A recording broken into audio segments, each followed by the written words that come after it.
Hello! It's me, Jess! Hello, hello, hello, hello! Didn't get to it. Didn't get to it. Didn't get to it. Didn't get to it. Didn't get to it. Didn't get to it. Didn't get to it. Didn't get to it. Reading it now. All right, everyone. So I'm really hoping to get this wrap up under an hour. That's my goal. I really hope that after editing, we're under an hour on this one.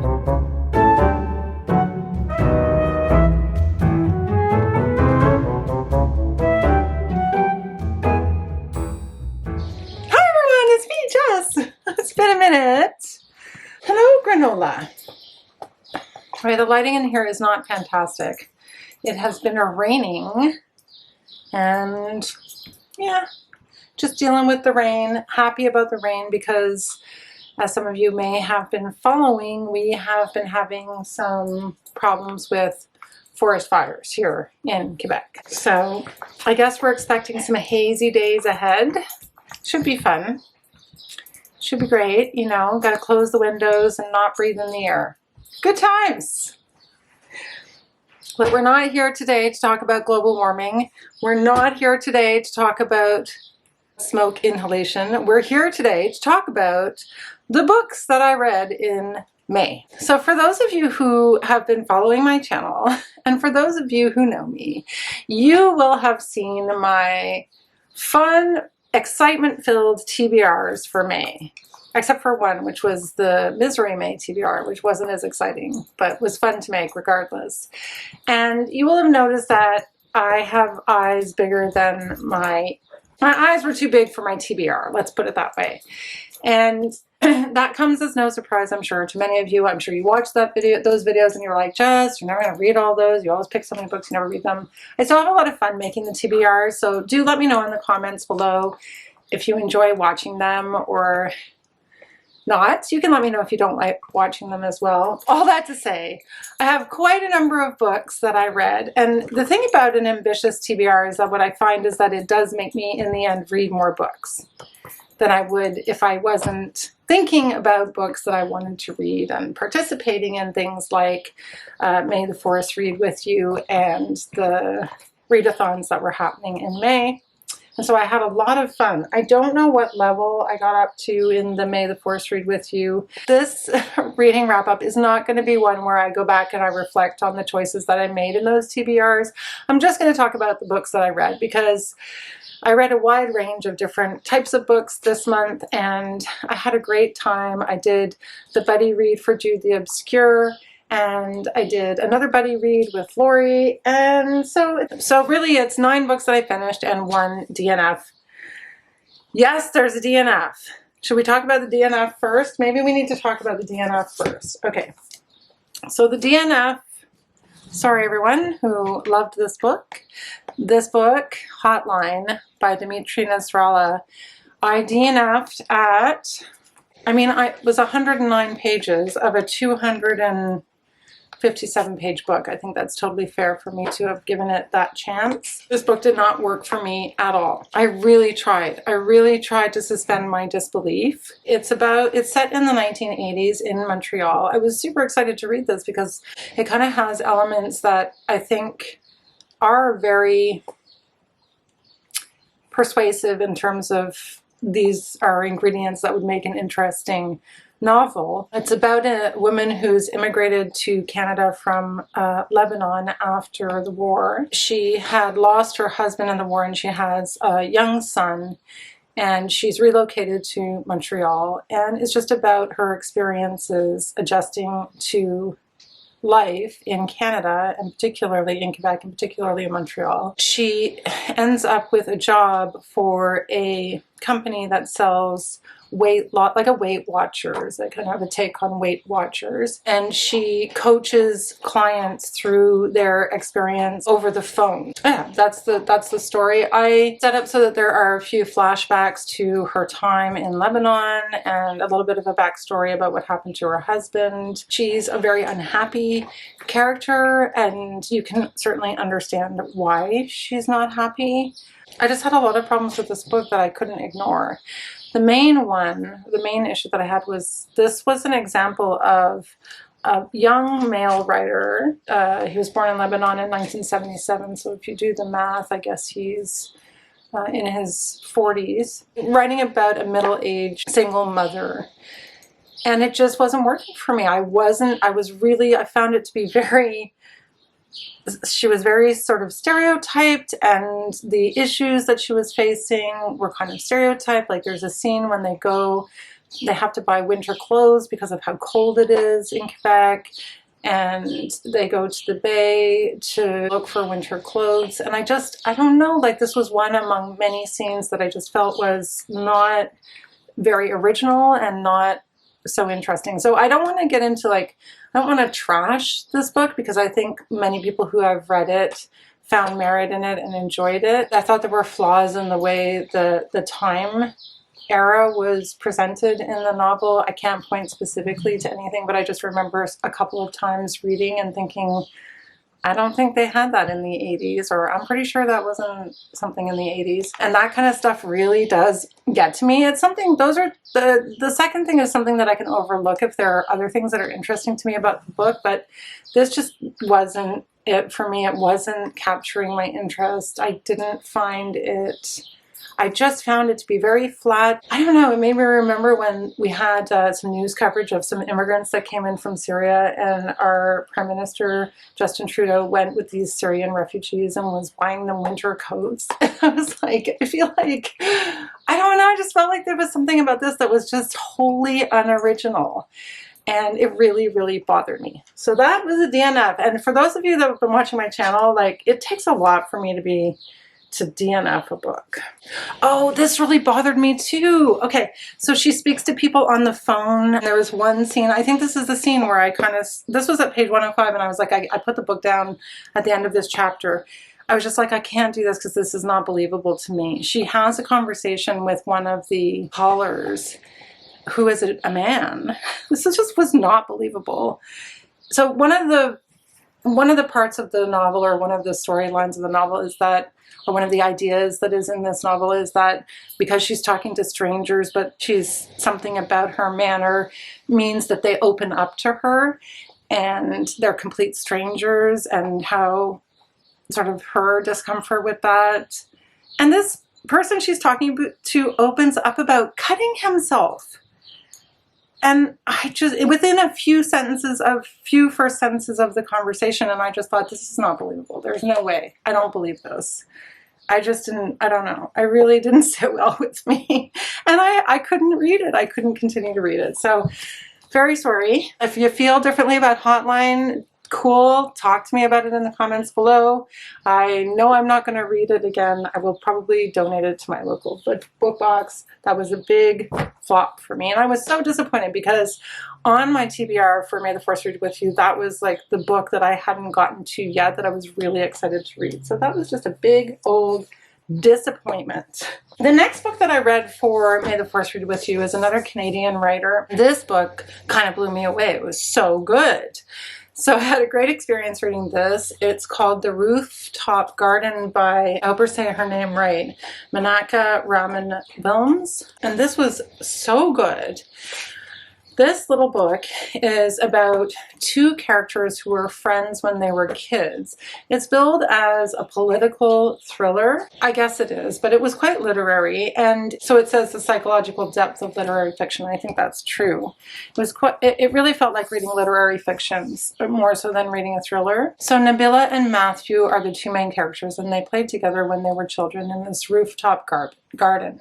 And Nabila was kind of like she sort of took care of him, and she taught him things about plants and about plant life in this rooftop garden, and the stuff that she was teaching him about plant life sort of was a window into talking about his home life, and his home life wasn't very good. Father was in the military and was away a lot, or might have been killed. There was an absent father in Matthew's life, and he had a difficult upbringing. And then they kind of separated and went their separate ways, and Nabila went on to be a scientist. Now they reconnect, and he comes to visit her in her lab, and she gets uncomfortable because she thinks that he's coming on to her, and that makes her really uncomfortable. and she kind of shuts him down really quickly. So it's told from her point of view and from his point of view. And the book opens actually in Berlin. And she has gone to Berlin, and she's going to meet Matthew there, and we don't know why. So we go back and forth from their childhood to the present day. But what it turns out to be is really the story about Matthew and how he very slowly becomes radicalized, or becomes part of a radical group. So he kind of becomes radicalized. So it's like this very slow burn. And some of it's related to his relationship with Nabila, and some of it's related to his isolation or misunderstood young man. And it's just really, really, really good. And she, the whole time, is kind of, she's trying to save him. I won't tell you any more about the plot, but this book is so good. And it really surprised me, because this is one of these books that I just picked up at the bookstore because I thought it had an interesting name and a really interesting cover. And then I also chose this one for prompts for May the Force Read With You. That book was fantastic, and it's Ontario. So for reading across Canada, it works for the prompt for Ontario. So I really recommend that, especially if you're in Canada and you can pick it up. It's actually really interesting. And the thing is that I haven't seen that much writing about this topic. Maybe there is more and I'm just not aware of it, but like I haven't seen, it's a phenomenon that is definitely happening in our society, and I haven't seen much written about it. So that was really interesting to read about. And it was written very sympathetically to Matthew's character, and I thought that was really well done. You might hear my dogs eating food because I'm near the kitchen. The next book that I read for the May the Force Read With You readathon, or that I finished, was The Marriage Portrait by Maggie O'Farrell. I'm not sure that I need to say a ton of stuff about this book because I think people have just talked about it so much on BookTube. I really adored this book. What I love about Maggie O'Farrell's writing is that Maggie O'Farrell pays attention to, she has description in her work of things that you wouldn't normally notice and that are very interesting to me. I just really enjoy the observations and the detail in her writing and the things that she emphasizes, or so for example, in this book, the symbolism of the portrait, the symbolism of art and painting, and the way that they have these paintings that they carry with them of people or things, and she has these little paintings of animals that her husband gave to her, and she also paints herself these little vignettes, and they get painted over and painted over, and it's, you don't know what's underneath that painting. So they're layered, one painting over the other, over the other, over the other. And I just think that that's really interesting as a metaphor for people's personalities. One layer that maybe you see and another layer that you don't see. And there are things that you don't realize are brewing beneath the surface of a situation or a person. That's just my interpretation. I just love her writing. Like, there were moments when she was writing. I guess I should tell you guys the plot of, for anyone who doesn't know the plot of The Marriage Portrait, the story is about Lucrezia, the Duchess of Ferrara, who is married at 16 to this Duke of Ferrara, who she is convinced, or we're told at the beginning of the story that she's convinced he is trying to kill her. And the whole way through this book, we're trying to figure out why she would be killed and why does he want to kill her. And the first half of the book is really about her childhood, though, and that part of the book was really interesting. I really felt her character very strongly, and like there are descriptions of her listening through the walls to conversations that are being had about her and her future, and like I could almost feel myself there listening through the walls as little Lucrezia, and it was just a very beautiful book, and I loved it. And yeah, I don't know, it just captured my imagination, and I think that that's one thing that Maggie O'Farrell is really able to do really well, is she's able with language, and she's able with the way that she writes and observes details about certain things that she decides to include, I am able to immerse myself in in the world that she creates, and it was fantastic. I loved it. This would have been my pick. This would have been my pick for the Women's Prize. Not going to talk about that today. I didn't get to as many books as I had hoped to for the Asian Readathon. The one book, though, that I did read in the end was The Sympathizer by Viet Nin. Hope I said that correctly. And I really enjoyed this book as well. And this book I blame for why I didn't read everything I was supposed to read in May, because this book is quite intellectual, and I did find that it did take me more time to read through this book than any of the other books that I read this month. So it's not like I flew through this book. It took a bit of work and it took a bit of effort, but it was excellent. I thought it was a really, really good read. It's the story of an unnamed protagonist who is a double agent who has moved to America well, the opening of the book is actually the fall of Saigon. So the book opens with the fall of Saigon, and then this character goes to America, and it's about his experience there in America as this double agent, and it's really good.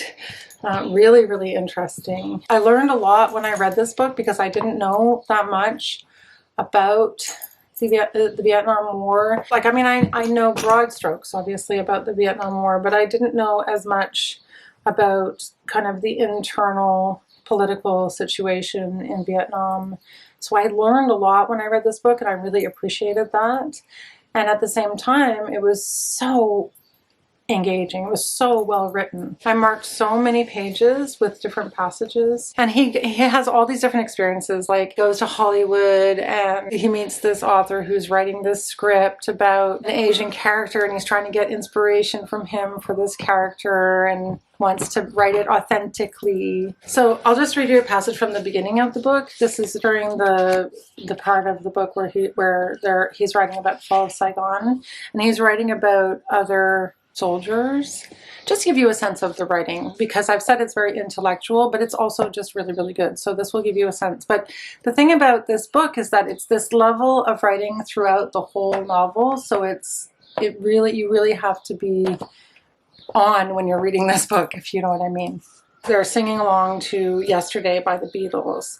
And he writes, "As the three of us joined in singing, my eyes grew moist. What was it like to live in a time when one's fate was not war, when one was not led by the craven and the corrupt, when one's country was not a basket case kept alive only through the intravenous drip of American aid?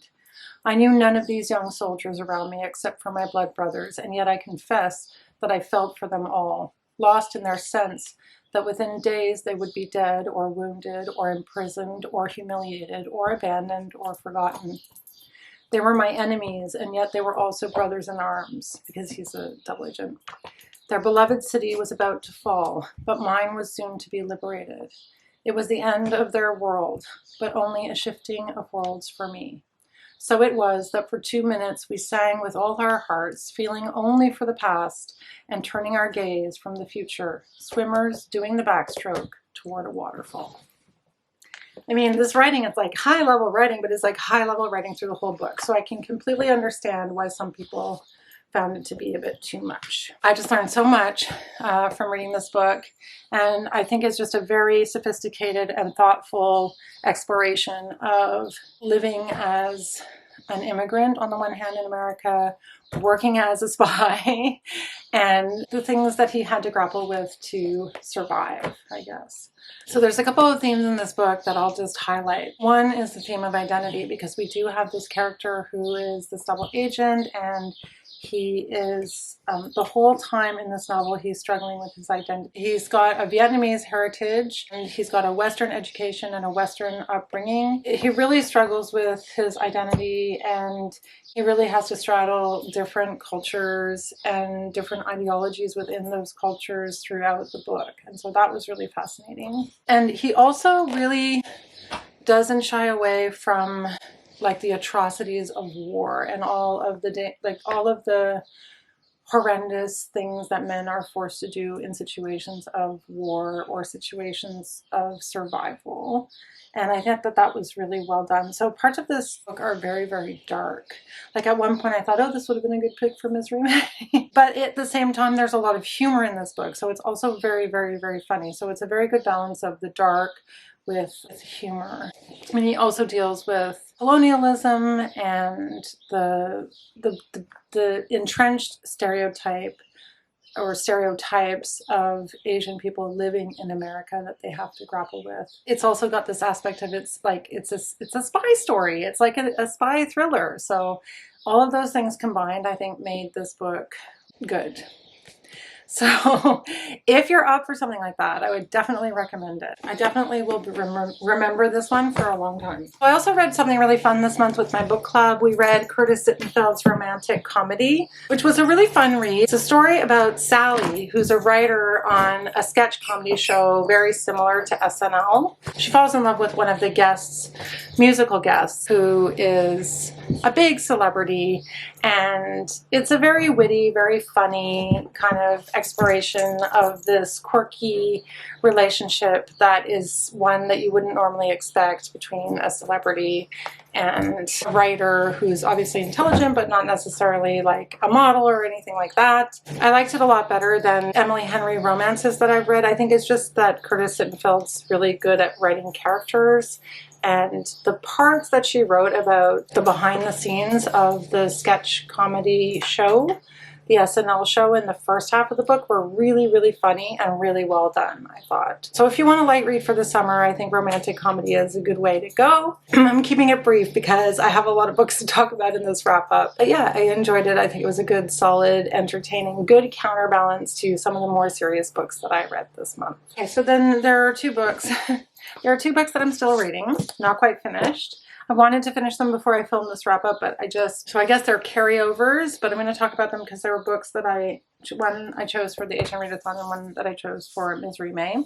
So A Passage North is the other one that I got to for the Asian Readathon, and I only have about 50 pages left of this book, and I am enjoying it so, so much.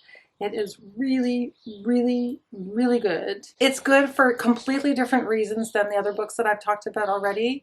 This story is written in much more of a stream of consciousness style of writing, but it's so immersive. Like when I was on the metro reading this book the other day, and I completely drove past my stop because I was so, you can see it doesn't have a lot of breaks or paragraphs, but I was so deep into the character's mind and what he was thinking about, and it's just so well done in that regard that I missed my stop. So yeah, I marked a passage from this one as well. So let me just tell you what it's about. This is about a man returning to a very small village in the north of Sri Lanka, which is the place where the woman who took care of his grandmother's funeral is being held, and he's going to the funeral. And so it's about this woman, a little bit about her life, but mostly about his life. It's also about a love affair that he had with a woman named Anjum, who he was deeply in love with. And she worked for a political group, and yeah, I mean, like, I'm not going to explain everything in the plot. He travels from Colombo to this northern province for this woman Rani's funeral. So yeah, I don't think this book would appeal to people who want a plot-driven narrative because it's not really about the plot of the book. It really is it's more about being in this character's head, and it's more of an exploration of human nature and human beings and how human beings interact. And it's also about grief, and it's also about loss. But he's just very observant about different details about human nature. Like, I'll give you an example from a passage that I marked. It's really interesting because it's about a man on the train and himself having this nonverbal interaction. And he spends like 2 pages writing about it, and it's really interesting because it's a very intimate interaction, and it's one of those interactions where somebody looks at you a certain way and you're not sure if you're going to end up in a fight with that person, or at least this is how he describes it. But just in terms of And then he goes into this exploration or this meditation about eyes and the power of our eyes, which I just thought was fascinating. So I'm just going to read it to you if you'll indulge me. So he writes, he breathed out heavily and rested back against his seat. They smile at each other and they realize they're not going to get into a fight. So he breathed out heavily and rested back against his seat of the power that human eyes had, their power not just to beckon one another silently from the distance, but their power also to inquire, assert presence, and threaten, to enter another person with or without their will. The way they were used by so many men, almost as a sexual organ, a tool of penetration and reception. There was an intense vulnerability that the gaze of another could make you feel, for the eyes were, as was so often said, a window into the soul. Though what a gaze meant, he had realized that day, whether it meant intimacy or violence, was also dependent on the features of the face that surrounded the eyes, on the meaning given to the gaze by the lips and cheeks and eyebrows, so that when two people looked at each other, it was a moment both of total knowledge and of total indeterminacy, a way of acknowledging another person that was open to the most radical of interpretations, so that when the meeting of eyes was unaccompanied by a determinate expression on the face or a determinate purpose or context, it was one of the few moments in ordinary life when it seemed somehow that the rules that governed normal interaction between humans were suspended, as though for a moment at least, within the slender line that existed between their gazes, anything at all was possible between strangers. I mean, I never really heard it expressed like that before. Like, that's how this book is, and I'm loving it. It's so, so good. So I'm not finished it yet, but I'm going to recommend it regardless. The other one that I'm just not quite finished, I have like one story left of, is How High We Go in the Dark, and I had picked this for Misery May, and it is absolutely, totally miserable. It's a series of short stories with characters that appear or reappear from one story to the next. They're all stories about the way the world will be in the future, potentially after a plague. In this book, the plague is a type of virus that changes organs from one type of organ into another. It's a virus that attacks the organs and changes the cell structure of the organs to make lungs into hearts or hearts into lungs. And it's super depressing. Like, there is a fair where kids go to be euthanized in this book. It's really sad.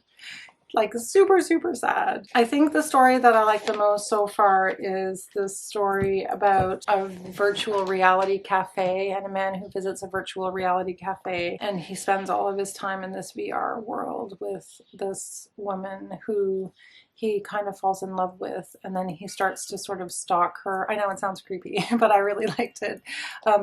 He stalks her at her work, and then later, anyway, I won't say what happens to them, but something happens to them, and it's really, really, really sad. And that totally worked for Misery May because it was a super, super sad book. Really good, as a lot of people have said, but very scary. I thought this book was pretty scary. Like, it freaked me out, that's for sure. Not quite finished it, but it gets crazy. Animals who their scientists are experimenting on to try to find a cure, and it's just really a lot. This book is a lot, I would say. The book that aside from Jude the Obscure, which I'll get to in just a minute, but the other novel that I read for Misery May was Vladimir by Julia May Jonas. I also really, really enjoyed this book as well. It's about a woman, but it's not quite about what I thought it was going to be about ultimately. Like, I thought it was going to be about this woman, a relationship that she potentially has with this man named Vladimir, who she becomes obsessed with, but ultimately it's not actually about that. It's about her relationship. Really, I guess it's just more an exploration of her experience as a middle-aged woman, and it's about her relationship to her terrible husband who sort of hits on these younger students. It's really an exploration of women in middle age and academia, and what happens when you kind of hit that place in your life And how do you respond, I guess, to the world around you?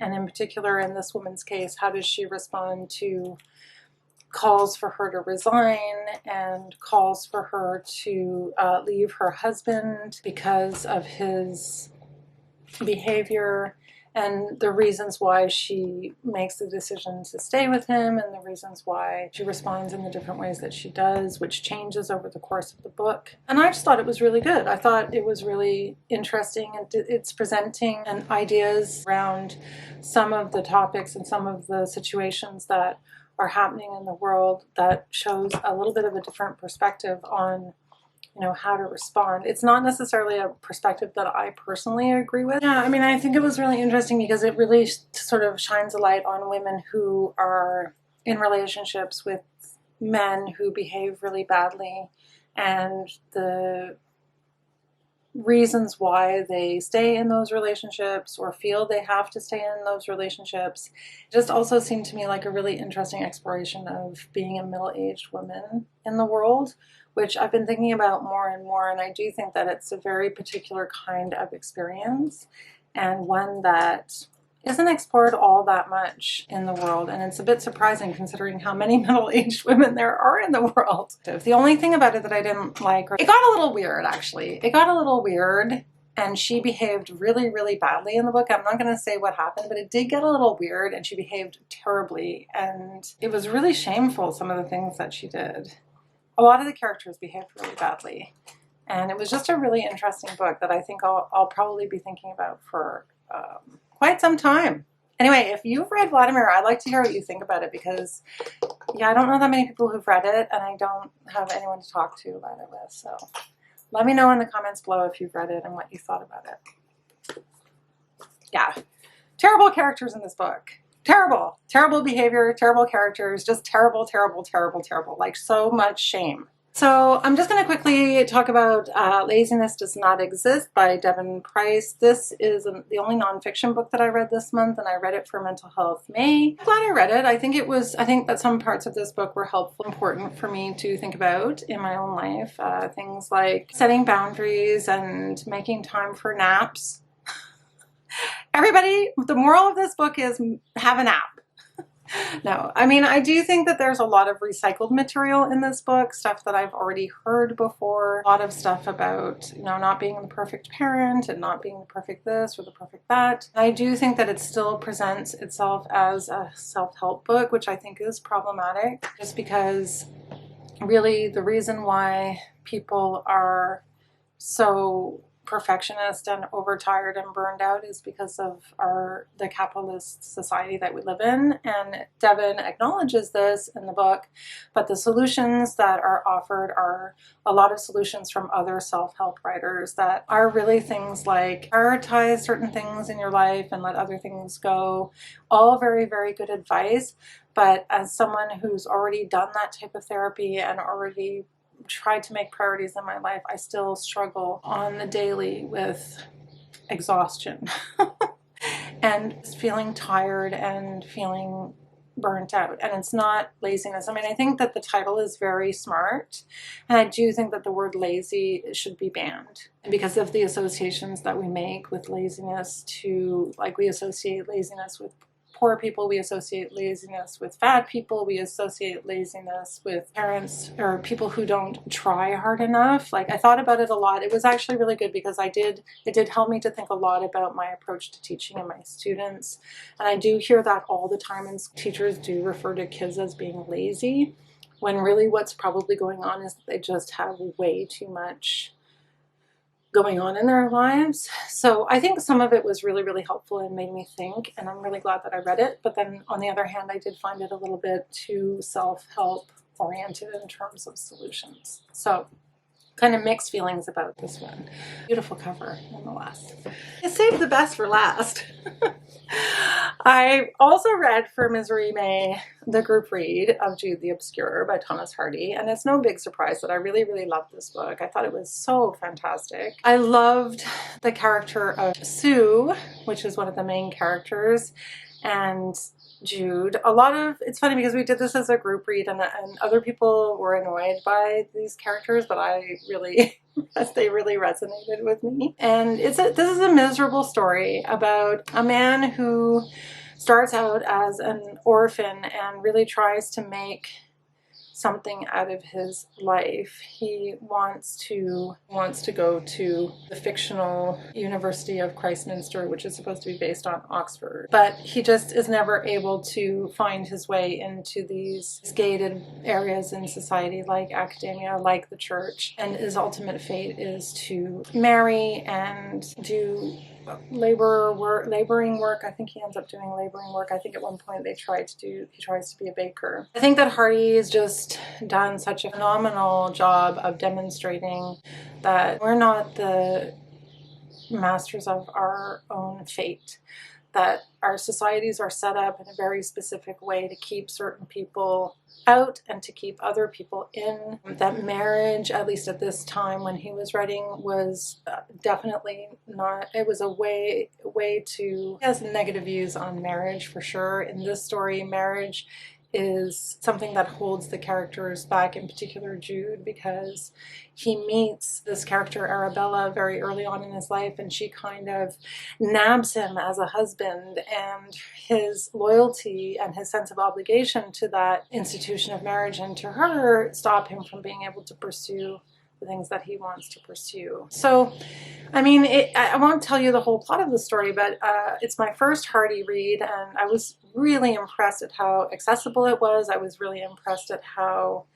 intelligent it was, and I am hoping to read more Hardy this year, maybe even next month, if my TBR is not too big. So I just wanted to say a special shout out to Scott and Gemma for organizing that readathon and for introducing me to Hardy. Hadn't read any Hardy before, and I really enjoyed Jude the Obscure, which sounds like a really weird thing to say because it's a really miserable book. It's really sad. And actually the twist in this book, which I won't tell you what it is, I did not see coming.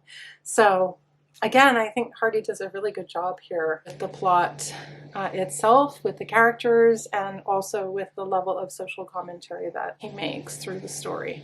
So, and Sue, the character that I really liked, is very progressive. She wants to she wants to have her own school. She's a school teacher, and she wants to have her own school, and she's like a very sort of progressive feminist character, which I imagine was really unusual at the time. So kudos to Hardy. No, I really enjoyed this one, and I'm really glad I read it. And it was really fun to do it as a group read, I must say. Okay, last one. So I had done my intro for Misery May. You can check it out.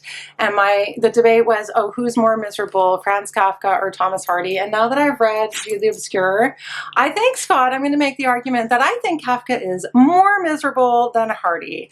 I know.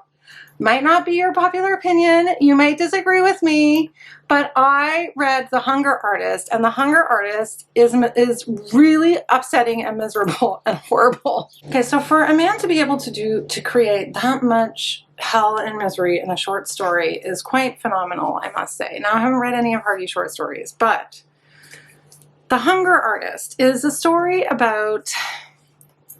Okay, so hunger artists were real. So it wasn't like Kafka was writing about something that didn't already exist. So it's a story about this man who is a hunger artist, and he is telling the story of this man's,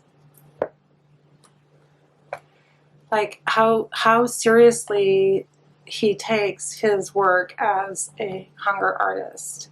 So that the act of starving himself is an act of art. It's an artistic act, and it's something that he takes very seriously and very much to heart, but that the audience does not. And so much so, and neither does I think he's performing it in a zoo. And he gets moved from like a prominent spot to a less prominent spot. And then by the time he actually starves himself to death, like nobody really notices. So it's like really, it's kind of hard.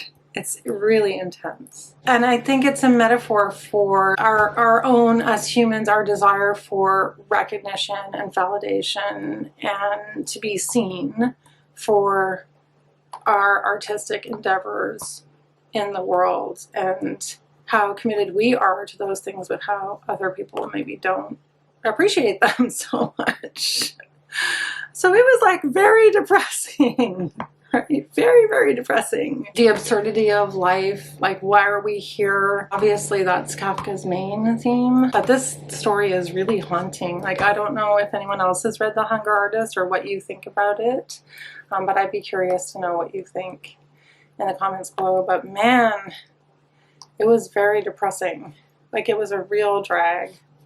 Left a lot of unanswered questions, as Kafka does, and it really leaves you to kind of grapple with the complexities of, you know, being a human being and what we do as human beings, or what we're willing to do as human beings, and what does it mean. And he does this in such a short little, tiny little short story. I think it's like 10 pages or something.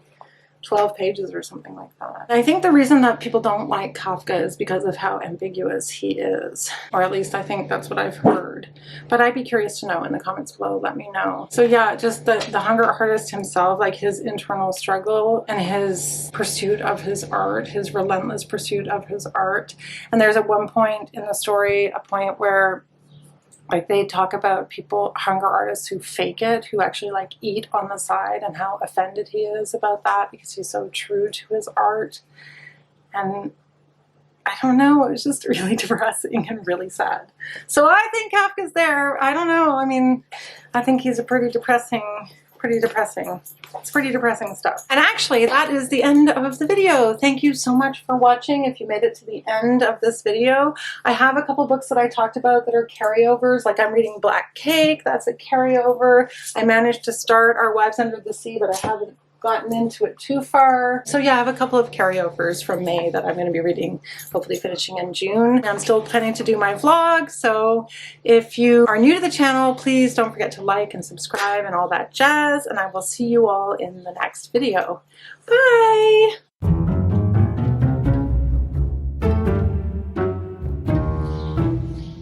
Oh, I'm wearing glasses. It doesn't work.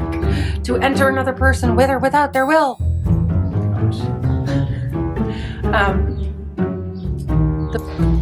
What is the right way to make that analogy? My eyes were bigger than what I was. Yeah, that's about how my May reading wrap up went. No, my May fire inhalation, or no, we're not here today to talk about this. Don't bite me. I don't like the biting. Look, you have lots of things you've taken and chewed to bits. Continue to chew this to bits, please. Anyhow.